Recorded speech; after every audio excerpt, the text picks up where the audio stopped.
Hi, my name is Ellen Torres, and for my corporate crisis report, I decided to talk about Wells Fargo.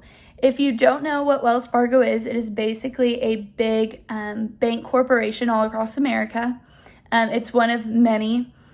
During 2020, during the coronavirus pandemic, it was reported by NPR that over 100 of the Wells Fargo employees created fraudulent applications to apply for the SBA's new program. The SBA is the Small Business Administration. They're in charge of a lot of the financial programs that go all across America. During this time, they created the money relief program for small businesses.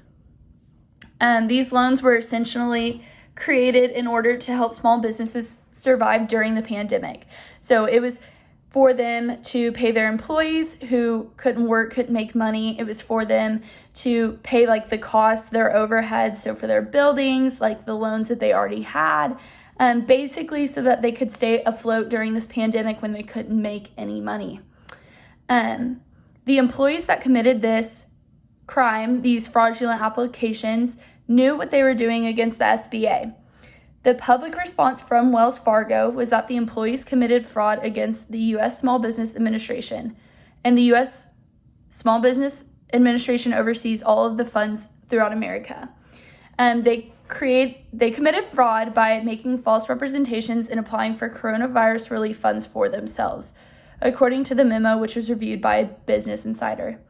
The company head of HR of Wells Fargo was reported saying on Daily News that even though this issue created problems for the employees and for the company Wells Fargo, it did not affect those who had accounts at Wells Fargo. So it luckily did not affect those who had bank accounts there or who applied for the loan through Wells Fargo.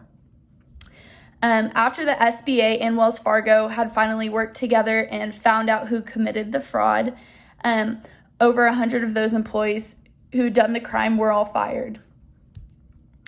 In conclusion, the Wells Fargo fraudulent application 2020 scandal caused over 100 employees to lose their job, and it also created the SBA to have more of a watchful eye over these applications, and they also had to review them more attentively and go over them multiple times so that they could catch the fraud that they had missed the first time.